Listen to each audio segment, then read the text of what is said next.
Professor Brahma Chellaney is joining us on the broadcast, who's a strategic affairs expert. Andrew K.P. Leung, who's an international independent China strategist based in Hong Kong, is also joining us. Manju Seth is also with us on the broadcast. She's a former diplomat. And Dr. Nancy Snow is also joining us. Professor Chellaney, I'm coming to you first. How do you view this situation? Is it likely to get worse in the next few days? Is it reminiscent of the third Taiwanese Strait crisis that we had earlier seen? Well, it's not so much about Nancy Pelosi's Taipei visit.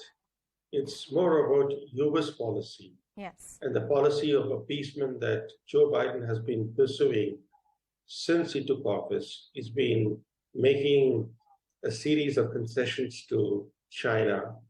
He's now even thinking of rolling back the Trump-era tariffs on Chinese goods. And more importantly, Beijing has seen that its expansionism in the South China Sea, its gobbling up of Hong Kong, its detention of more than 1 million Muslims in Xinjiang, all that has been cost-free for China.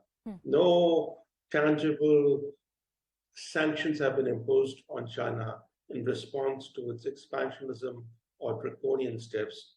That is what's encouraging China.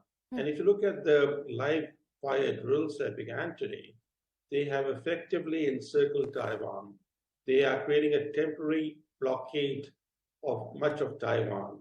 These exercises are a dress rehearsal of what an invasion would look like.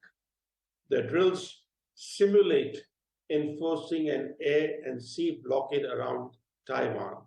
And the target zones of the drills are the closest to Taiwan's main island that we have ever seen, because these drills have reached into waters within 12 miles of the Taiwanese coastline. So the actions are highly provocative. But these actions will not lead to war. What will lead to war is if Xi Jinping continues to perceive American weakness. If Xi Jinping continues to perceive American weakness, is that the message that America has really put out? Andrew K.P. Leung, I'm coming to you. What is your view? What Beijing or the posturing of the Chinese, and this is not the first confrontational front that they have opened, they have adopted a very confrontational tone and tenor with multiple countries across the world. This is a very aggressive Beijing in China. Is it because of some kind of appeasement by the U.S., or the changing dynamics of the geopolitics? And more importantly, what lies in the days to come? What is your assessment? Well, let's face it. It was the United States, the Pelosi visit, which thoroughly provoked China into this, because China already warned very sternly, even at the level of President Xi's talk with President Biden, that this is really the Rubicon. And then if that happens, then China would have to take drastic action. And in spite of that, Nancy Pelosi went ahead with it, poking China in the eye. So you've got to relate to what has happened, what has caused this. And if for China to just turn the other cheek, that's simply not possible. Because otherwise, the one China policy will continue to be all about. Because in spite of the lip service paid by the United States government, honoring China policy is keeping on hollowing out the whole concept by feeding higher and higher level officials to visit Taiwan and creating more and more diplomatic and other space Taiwan today, as if Taiwan was a separate country. So the red line was drawn firmly in the sand, and someone just walk over it, trample over it, and what do you expect China to do? Well, but Andrew, there's also a caveat that had come from the United States of America. They were not exactly very happy with Nancy Pelosi visiting Taiwan. And in many ways, the Biden administration tried to maintain an arm's length with that visit. Well, I mean, of course, there was an initial sort of displeasure. And of course, the United States government cannot order the Speaker of the House to do. But on the other hand, Nancy Pelosi is the third highest ranking official. It's the second in line in succession to the president. So it's no wonder that China feels extremely provoked, extremely feeling as slighted.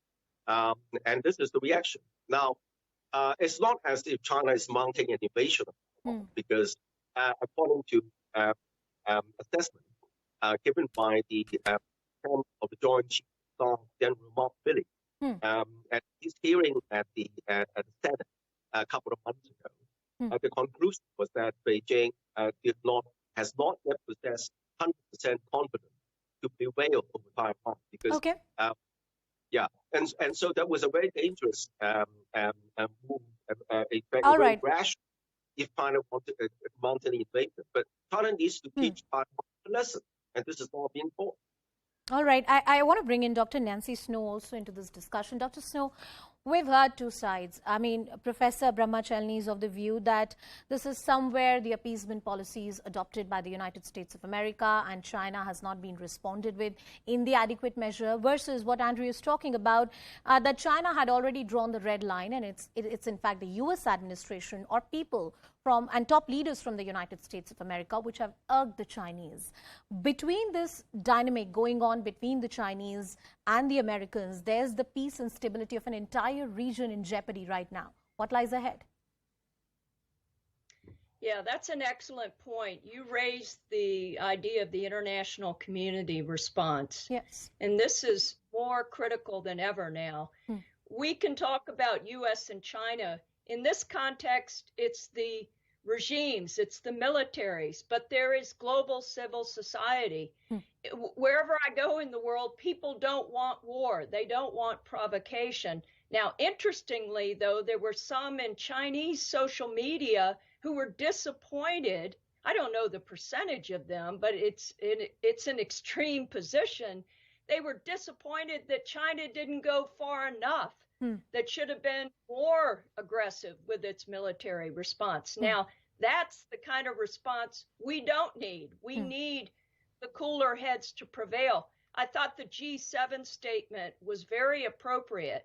It said there's no reason to have this military response to the visit of a high-level Washington official, and let's have now more reasoned approaches. I'll quote here that there is no justification to use a visit as pretext for aggressive military activity.